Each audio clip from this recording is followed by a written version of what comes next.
Bonjour à tous, c'est Gilles Mansillon, je venais vous saluer aujourd'hui, tirer quelques cartes pour cette éclipse solaire, j'en profitais d'avoir un petit moment. Je voulais dire par rapport à ma vidéo d'hier sur Saint-Valentin, c'était plutôt au deuxième degré, c'est plutôt sur l'humour, le choix de la chanson, de l'introduction, tout ça. Je suis comblé dans ma vie, et puis bon, le fait d'être célibataire peut être une très bonne chose, parce que ça permet d'avoir toute son énergie, tout son temps pour soi-même, pour pouvoir pleinement se réaliser, puis ça peut ouvrir des portes, toutes sortes de choses qui peuvent se passer, mais enfin bon, il faut bien comprendre que quand on rentre dans la spiritualité, notre énergie, on a besoin de beaucoup de notre énergie, et des fois d'être dans une relation, dans toutes les relations, il faut accepter la personne avec tous ses côtés positifs, mais aussi ses côtés négatifs. On a tous, donc on ne peut pas espérer qu'on va rencontrer quelqu'un et que cette personne sera parfaite à tous les niveaux, hein, donc il faut accepter les relations comme elles viennent et les gens comme ils sont. Je vais tirer quelques cartes parce que bon, c'est vraiment une éclipse solaire là qui est partielle. Aujourd'hui, c'est vraiment vraiment un renouveau, un nouveau début. C'est tous ces éclipses solaires, autant les éclipses lunaires marquent une fin, autant les éclipses solaires marquent un nouveau début. Et là, aujourd'hui, on a la carte de l'illumination, c'est-à-dire mettre notre main sur la lumière. C'est le message général pour la journée. C'est vraiment... Alors bon, je vais tirer quelques cartes quand même. Alors, la situation, c'est la compassion. Je vais tirer 5 cartes. J'ai le message de la journée. Alors la compassion, c'est utiliser nos mains pour guérir, c'est l'idée de faire du bien à soi-même, de faire du bien aux autres, c'est l'habilité d'aimer, d'ouvrir son cœur à l'amour. Ce qui est invisible, c'est la synthèse, c'est-à-dire les choses on va arriver à comprendre certaines choses, on va arriver à synthétiser dans notre esprit, on va arriver à découvrir ces choses qui vont se mettre en place. C'est pas encore complètement là. Pour le moment, notre voix, ce que l'on voit, ce qui est manifesté autour de nous, c'est l'intégrité. C'est la carte de l'intégrité, c'est-à-dire être intègre par rapport à nous-mêmes, pouvoir marcher seul, pouvoir illuminer le chemin, suivre, avoir des valeurs, essayer de se tenir à ces valeurs le plus possible. Ce que l'on est en train d'apprendre, c'est l'acteur, tous ces rôles que l'on joue. Et on joue des rôles, et jusqu'au jour où on peut être nous-mêmes, on n'a plus besoin de jouer des rôles, mais enfin, il faut savoir qu'on peut toujours changer de rôle, on joue toutes sortes de rôles, on est fait de tous les états, il faut savoir quel rôle on joue. Et la direction, ce que l'on va aboutir dans cette recherche, le résultat de ce procédé, c'est l'empereur. Alors l'empereur, ouais, c'est vraiment le printemps aussi, c'est la force du bélier, c'est celui qui gère, qui administre tout cet empire. Donc il faut vraiment, c'est une carte de responsabilité, c'est une sorte de siège chaud, mais c'est vraiment aussi beaucoup de, il faut être souverain de soi-même. En fin de compte, c'est le grand message. Alors je voulais parler aussi justement quand on parlait d'être sur que la vie, on joue des rôles, c'est que des rôles que l'on joue, et donc il y a un grand auteur, un des plus grands auteurs lyriques, dramatiques, poétiques, philosophiques, qui s'appelait William Shakespeare, qui a vraiment débattu de tout ça dans Hamlet. Hamlet nous pose la question suprême, être ou ne pas être. Est-ce que l'on définit ce que l'on est? On est ceci, on n'est pas cela.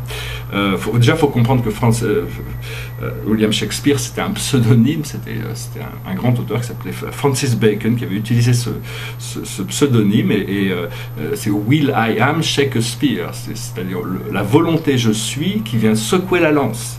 C'est-à-dire c'était ce grand maître ascensionné Saint-Germain qui avait choisi cette incarnation pour étudier tous les paramètres de l'expérience humaine avec toute cette noirceur, pour savoir s'il voulait vraiment devenir la personnification de cette lumière violette pour amener l'humanité dans le nouvel âge.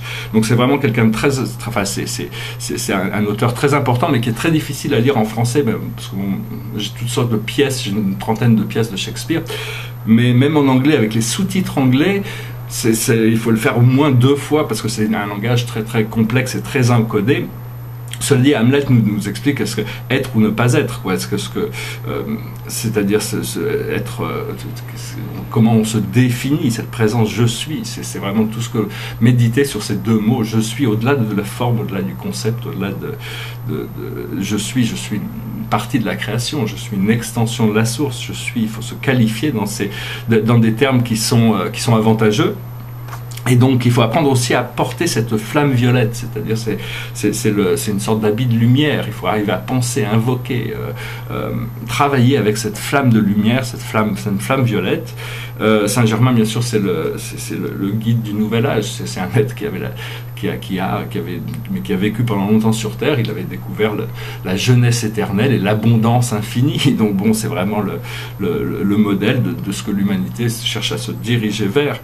Et donc voilà, on peut méditer là, cette éclipse qui arrive, donc ça va vraiment nous permettre de remettre certaines choses à jour. Il faut comprendre que le temps et l'espace sont des séparateurs d'expérience, c'est ce qui se sépare, mais en réalité, une fois qu'on peut les comprendre séparément, on arrive à voir les choses avec beaucoup plus de distance, parce qu'on redéfinit tous les jours ce que l'on est, être ou ne pas être, c'est-à-dire on redéfinit toujours ce que l'on est, comme Socrate qui avait pris l'exemple avec Platon qui nous raconte l'histoire que Socrate avait pris l'exemple de concevoir que le noir et le blanc, la valeur des choses, était différent pour lui et pour un animal, par exemple. Mais que, alors bon, on peut en convenir, mais disons que même la valeur du noir et du blanc est différente d'un être humain à l'autre. Mais qu'en fin de compte, on peut en convenir aussi, et c'est que la valeur du noir et du blanc est différente d'un moment à l'autre. On redéfinit les choses constamment, donc c'est bien de rester ouvert à une sorte à toutes sortes de possibilités. Il y a toujours beaucoup de réponses à toutes les questions. Il n'y a pas une voie vers la vérité, il y en a un nombre infini. Il y a toujours des sagesses au-delà de la sagesse, des réponses au-delà des réponses, des questions au-delà des questions.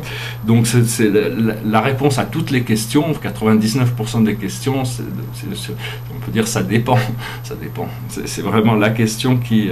parce que le bien et le mal, qu'est-ce qu'on sait du bien et du mal? L'homme ne connaît pas enfin, il a une conscience morale quand même pour le guider, mais il ne sait pas, on peut pas utiliser le mal en espérant faire le bien, comme Dieu n'est pas soumis au mal, il utilise l'ignorance pour éduquer pour éduquer les hommes.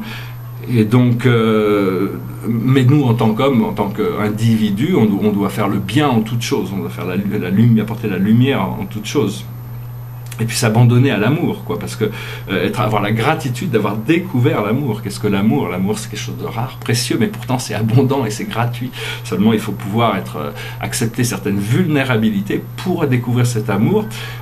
Qu'est-ce que c'est que l'amour? Bon, c'est pas quelque chose qu'on peut définir, c'est quelque chose qu'on ressent, qu'on sait, qu'une fois quand on a eu cette expérience, on sait que ça existe. Bon, il y a toutes sortes... Au départ, l'amour, ça vient chez les Grecs, c'est l'œuf, ça vient de l'œuf primordial, c'est le déité qui permet à tout le reste d'exister. Après ça, enfin chez Hésiode, après ça, bon, ça a été confondu par les Romains, par Cupidon, qui est un associé d'Aphrodite, mais il y a aussi le héros du banquet de Platon, l'amour, qui est l'amour est enfant de poème, il n'a jamais connu de loi. C'est le fils de Pénée et Protos, c'est donc de la pénurie et de l'abondance, et donc c'est une sorte de vagabond qui n'a pas vraiment de... Donc il y a tous ces aspects de la conscience. Dans le banquet de Platon aussi, il évoque l'idée, c'est des petits livres Platon, j'aime bien Platon parce que c'est vraiment accessible à tout le monde, c'est pas compliqué à comprendre, il suffit de l'écouter en livre audio, de le lire, c'est facile, et en tant que philosophe.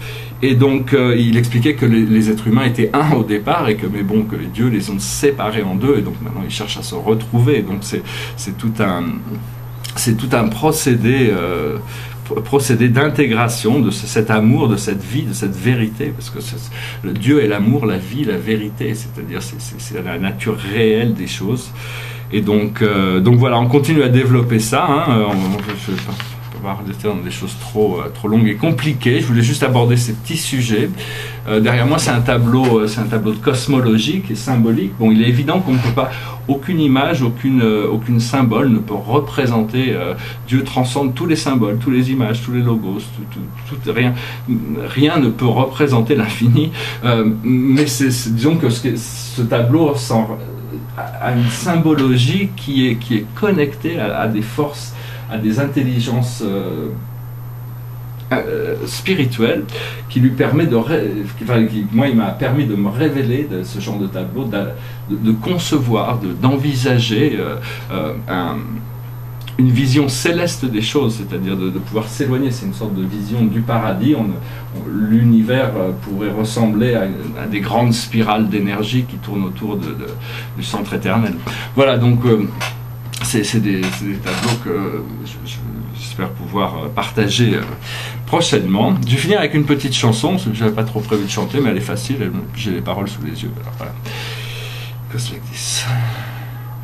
Oh, je voudrais tant que tu te souviennes, cette chanson était la tienne, c'était ta préférée, je crois, qu'elle est de Prévert et Cosma. Et chaque fois les feuilles mortes te rappellent à mon souvenir. Jour après jour, ces feuilles mortes n'en finissent pas de mourir. Avec d'autres, bien sûr, je m'abandonne, mais leur chanson est monotone, et peu à peu je m'indiffère. À cela, il n'est rien à faire, car chaque fois les feuilles mortes te rappellent à mon souvenir. Jour après jour, les feuilles mortes n'en finissent pas de mourir. Peut-on jamais savoir par où commence et où finit l'indifférence? Passe l'automne, vienne l'hiver, et que la chanson de Prévert, cette chanson, les feuilles mortes s'effacent dans mon souvenir, et ce jour-là, mes amours mortes n'en finiront pas de mourir. Voilà, je vous remercie, je vous souhaite une excellente journée, une excellente éclipse. Je vous dis à très bientôt, namasté.